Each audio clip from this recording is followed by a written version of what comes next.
Krelthan War Council had never known fear.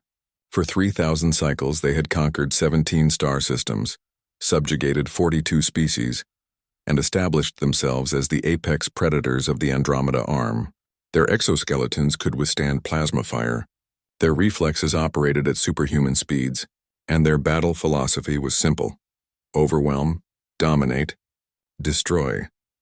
Commander Zarthix stood before the holographic display, his mandibles clicking with satisfaction as he reviewed the intelligence on humanity's newest colony world, Terra Nova. The reports were consistent with every other species they had encountered.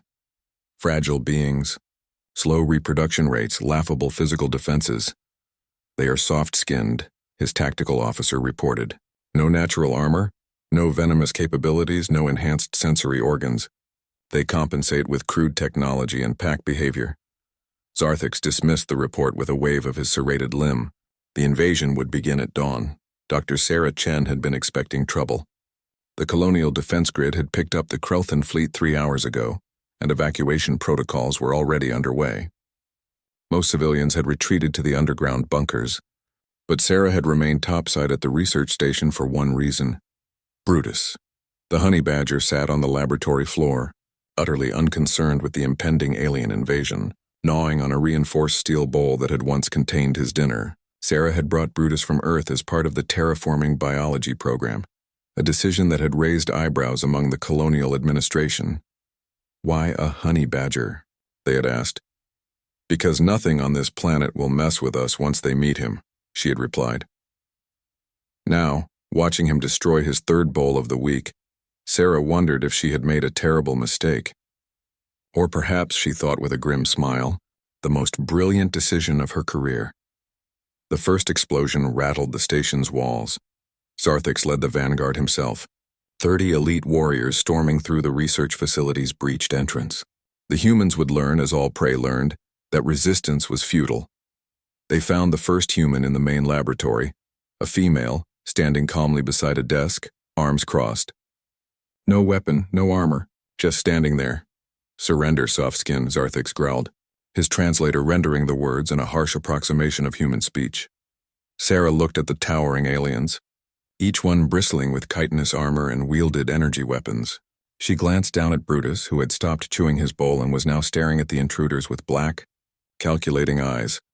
I'd really recommend you gentlemen turn around and leave, Sarah said quietly. Zarthix's mandibles spread in what his species considered laughter. You threaten us? You who stand defenseless before... He never finished the sentence. Brutus moved. Later, xenobiologists would study the footage and struggle to explain what they witnessed. The honey badger, weighing merely 14 kilograms, had launched itself at the nearest Krelthan warrior, with a velocity that seemed to defy physics. Its claws, designed by millions of years of evolution to tear through beehives and termite mounds, found the gaps in the alien's exoskeleton with surgical precision.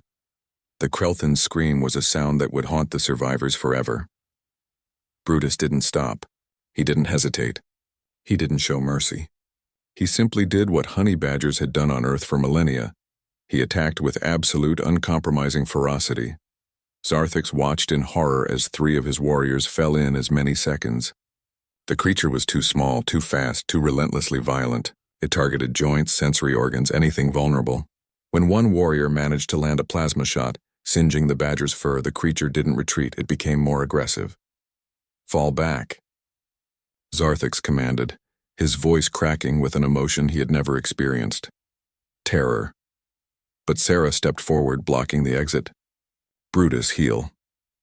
The honey badger stopped mid-attack, leaving a 4th warrior whimpering on the floor, and trotted back to Sarah's side. He sat down, licked his paws casually, and stared at the remaining Kreltans as if daring them to move. Let me explain something, Sarah said, her voice steady despite the chaos around her.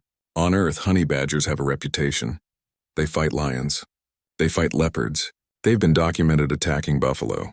They break into beehives and eat the bees while being stung hundreds of times. They've been known to castrate prey animals twice their size. Their skin is so thick and loose that they can twist around inside it while being bitten and counterattack their attacker. She took a step forward. The Krelthans took a step back. But here's the thing you need to understand about humans, Sarah continued. We looked at this creature, this ball of rage and bad decisions wrapped in fur, and we said, let's make it our friend. We domesticated wolves. We kept cats despite them being obligate carnivores. We look at venomous snakes and think they'd make interesting pets. Brutus yawned, revealing impressive teeth. Humans don't fear apex predators, Sarah said. We domesticate them, study them, or become them. So ask yourself, Commander, what kind of species befriends a honey badger? What kind of species brings one to a colony world just in case? Zarthix's compound eyes shifted between the small, impossibly violent creature and the calm human female. His tactical computer had already calculated the casualties if the creature was joined by others.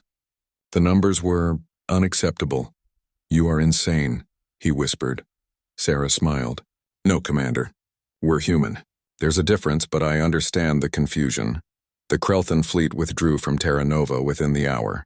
The invasion force reported technical difficulties and recommended strategic reassessment. In truth, Zarthix had sent a single message to the War Council. Do not engage humanity. Classification: apex predator species. Reason: befriends creatures more dangerous than themselves. Recommend permanent avoidance. Back in the laboratory, Sarah filled Brutus's bowl with food. The honey badger attacked it with the same enthusiasm he had shown the Kreltans, completely unconcerned that he had just altered the course of interstellar politics. Sarah scratched behind his ears, careful to avoid the singed fur. Good boy, she said.